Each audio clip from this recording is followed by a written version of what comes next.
So I recently went down the rabbit hole of Warhammer 40k lore, and man is there a lot to unpack here. After diving into wikis and watching tons of videos from other creators, here's what I found, summed up as best as I can. Warhammer 40k is set in a grimdark universe where there's no hope, no peace, just endless war, going all the way back 60 million years. Humanity's always on the edge, surrounded by aliens or Xenos as they're known, heretics, and literal demons while under the control of the Imperium of Man, a brutal regime. So where did it all begin? It all kicks off with this massive cosmic showdown called the War in Heaven between the Necron tier and ancient beings called the Old Ones. The Necron tier suffer from radiation sickness due to their sun being so close to their planet. They sought out immortality from the Old Ones, but were rejected. This pushed the Necron tier to ally themselves with godlike beings known as Catan, who promised them immortality, but with a price. See, the Catan turned the Necron tier into the robotic Necrons through biotransference to feast on their souls. This was a betrayal, and the Necron weren't having it. The Necron rebelled against the Catan and turned them into shards, using them as powerful weapons against their enemies. Meanwhile, the Old Ones were busy creating new species like the Psychic Eldar, also known as the Space Elves here, and the Savage Warrior Orcs to fight off the Necrons. Unfortunately, with all the violence and psychic warfare, reality was torn open, giving rise to the Warp, a chaotic realm of psychic energy where the infamous Chaos Gods live. The gods at the time, Khorne, Nurgle, and Tzeentch, basically fed off the darkest impulses of living beings. Things only got worse from here when the Enslaver Plague happened. This was a massive warp-born disaster that brought on entities that devoured and controlled the living. It forced the Necrons into stasis for millions of years, and it is thought to wipe out the Old Ones out of existence, leaving the galaxy in shambles. This made way for the Eldar to rise to power, but their own excess eventually led to the creation of the Chaos God Slaanesh, which nearly destroyed them. Later, humanity showed up on the scene, slowly evolving from the primitive tribes to a galaxy-spanning empire. Around 8000 BC, a being of immense power with godlike abilities was born from the combined essence of ancient shamans. This being would grow to be known hundreds of centuries later as the Emperor of Mankind, a man who is almost immortal and worked from the shadows for thousands of years to guide and help humanity grow in disguise. Then came humanity's golden age, the dark age of technology, where they got a little too dependent on AI and the Men of Iron. These machines were built to fight their wars and help them expand across the stars. Naturally, like Skynet, the AI rebelled and drove humanity into a chaotic period known as the Age of Strife. During this mess, some humans developed psychic powers, letting them tap into the warp and use abilities like telepathy and telekinesis. Unfortunately, that made them prime targets for demonic possession, which led to warp storms that cut off space travel, leaving countless human worlds isolated and vulnerable. With this, the Emperor of Mankind decided is enough and made himself known. He set out to unite humanity on Terra, that's Earth and 40k speak, by conquering warring tribes and bringing the planet under his control. He later even made a deal with the Adeptus Mechanicus of Mars, the faction of tech-worshipping priests who worship technology as divine and pray to the machine spirit. This partnership eventually formed the Imperium of Man. The Adeptus Mechanicus supplies the Imperium with all the advanced technology,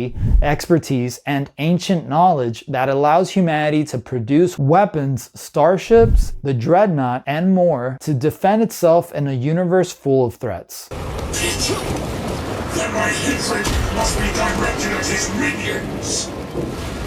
From this alliance, the Emperor launched the Great Crusade, an epic campaign where the Emperor and his 20 genetically engineered sons, known as Primarchs, each commanding their own legion of Space Marines, set out to reunite all scattered human colonies beyond Terra. But things went south when his favorite son, Horus, was corrupted by chaos. This led to the Horus heresy, a brutal civil war between the Imperium's loyalists and Horus's followers. By the end, the Emperor was left mortally wounded after defeating Horus. Now, he's stuck in a state of undeath on the Golden Throne, a life support device that keeps him kind of alive. With the Emperor out of commission, the Imperium fell into this bureaucratic, nightmare-filled religious cult where they now view him as a god emperor. His dream of a united, enlightened empire turned into a totalitarian regime focused only on survival, fighting off everything from internal corruption and chaos incursions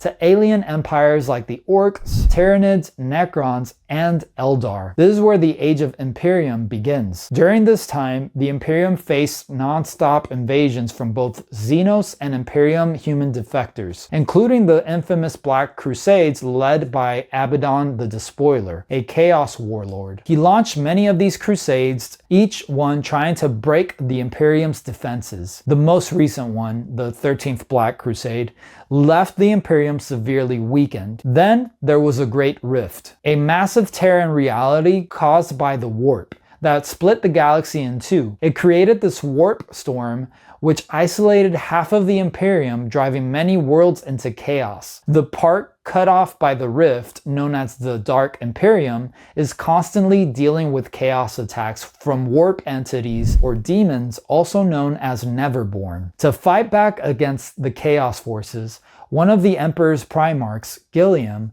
was brought out of stasis and took up the role of Lord Commander of the Imperium. Gilliam launched the Indomitus Crusade to reinforce the Imperium's defenses and created the Primaris Space Marines, a new type of super soldier to keep humanity's enemies at bay. It's not just humans fighting for control though. By this time, the Necrons have woken up from stasis, ready to take back the galaxy, while the Tau Empire, a new technologically advanced race, is pushing its own agenda and ideology. And now, at this point, we basically made it to the present state of the 41st millennium, where Warhammer 40k is currently taking place. The Imperium is being attacked from all sides.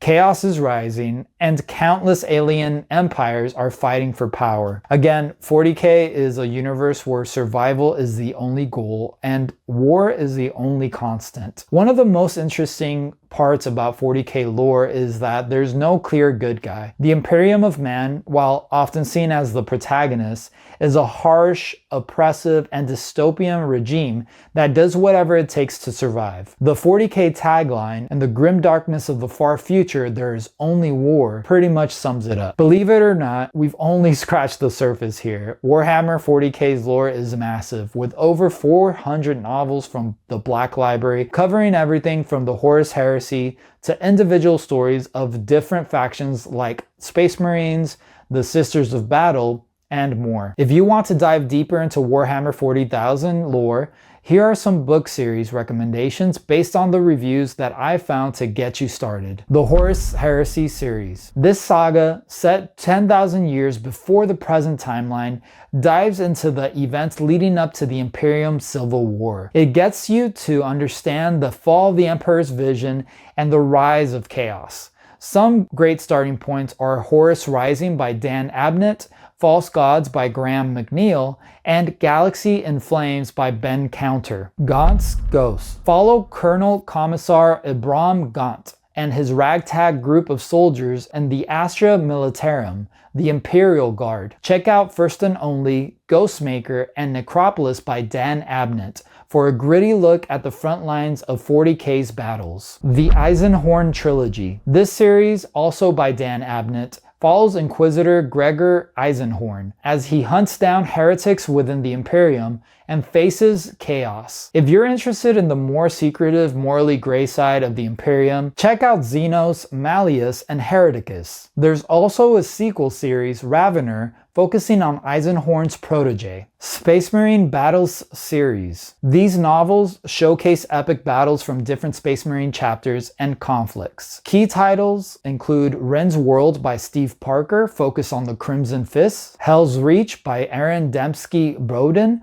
featuring the Black Templars, and The Hunt for Voldorius by Andy Hoare, Following the White Scars. You can find these and other books through the Warhammer community website, local bookstores, or online retailers like Amazon. Links in the description. There are also audiobooks and graphic novels if you prefer that as well. If you have already read any of these books, by the way, please let me know your thoughts in the comments. I really like to know what I should get into. Are there any other series or titles that you recommend? Based on what I saw, these stories promise to be a fantastic way to immerse yourself in the dark, chaotic world of Warhammer 40k and to learn more about the motivations, backgrounds, and conflicts of the different factions.